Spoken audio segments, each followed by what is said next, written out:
أنا محمد عبد الوهاب. اتولدت في حي باب الشعرية في قلب القاهرة، في بيت بسيط بس كله دفء وحب للفن. أبويا الشيخ محمد أبو عيسى كان مؤذن وقارئ قرآن في جامع سيدي الشعراني، راجل طيب ومخلص، رباني على الدين والأصول، وكان نفسه أشوف الدنيا من ناحية تانية غير اللي هو شايفها. في الأول كان متحفظ على حكاية الغنى والموسيقى، بس لما شاف الشغف في عينيا سكت. وأمي فاطمة حجازي كانت الحنية كلها، كانت بتسندني دايما، تشجعني، وأوقات تداري على حلمي من زعل أبويا. كانت شايفة فيا حاجة يمكن اللي أنا نفسي ما كنت شايفها ساعتها. من وأنا صغير كنت حاسس إني مش عايز أكون مجرد مطرب عادي، كنت نفسي أسيب علامة، أعمل حاجة مختلفة. أول ما دخلت فرقة فوزي الجزائرلي كنت مرعوب، رنيت بأسماء تانية، كنت خايف الناس تعرف، خايف أزعل أبويا، بس كنت عارف إن دي بداية مشواري. ولما قابلت أحمد شوقي الدنيا كلها اتبدلت.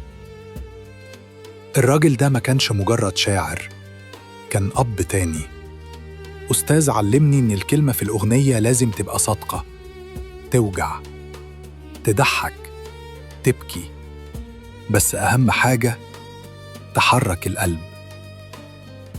كنت بقضي معاه سنين من التعليم والفن، وهو اللي خلاني أفهم يعني إيه كلمة تلحنها بإحساسك مش بإيدك بس. اشتغلت مع كبار الشعراء وبنيت صداقات حقيقية في الفن.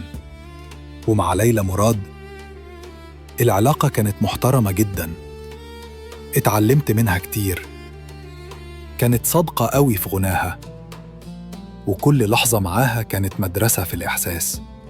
أما إسمهان دي حكاية تانية. كانت مختلفة، فيها سحر كده، صوتها كان مش من الدنيا دي، بينا كان فيه كيمياء، حب فني حقيقي، ومشاعر مش محتاجة كلام. أغاني كتير جمعناها كانت طالعة من القلب، من إحساس مش متصنع. كنت بحب أجدد، أعمل حاجة الناس تحسها قريبة منهم، أدخل آلات جديدة، أخلي الموسيقى تحكي لوحدها. كنت عايز الناس تسمع اللحن وتحس بروح، مش مجرد نغمة. وسافرت برا، رحت أوروبا كذا مرة، وشفت هناك دنيا تانية خالص، موسيقى مختلفة، أفكار جديدة، وناس بتعبر عن إحساسها بطريقة مش كنت متعود عليها. اتعلمت من هناك كتير، بس كنت دايما حاسس إن روحي هنا في الشرق، في النغمة اللي فيها دفء وحنية. ولما رجعت بدأت أخلي ألحاني فيها مزج بين الروح الشرقية واللمسة الغربية من غير ما أضيع هويتنا.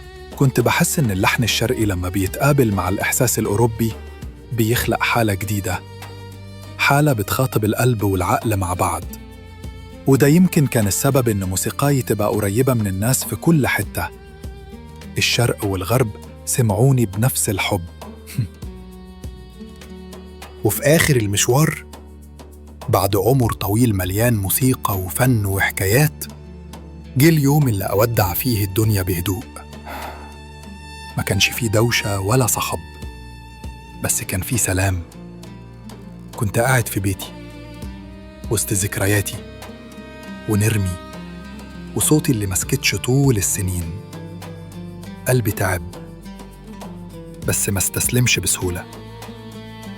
يمكن كان لسه عايز يسمع لحن جديد أو يدون نغمة ما خلصهاش. وفي لحظة بسيطة من غير وجع ولا خوف قلبي سكت. بس الموسيقى ما سكتتش، فضلت ألحاني عايشة، بتتنفس مع كل جيل، وبتفكر الناس إن الموسيقار ممكن يرحل بس صوته عمره ما يموت.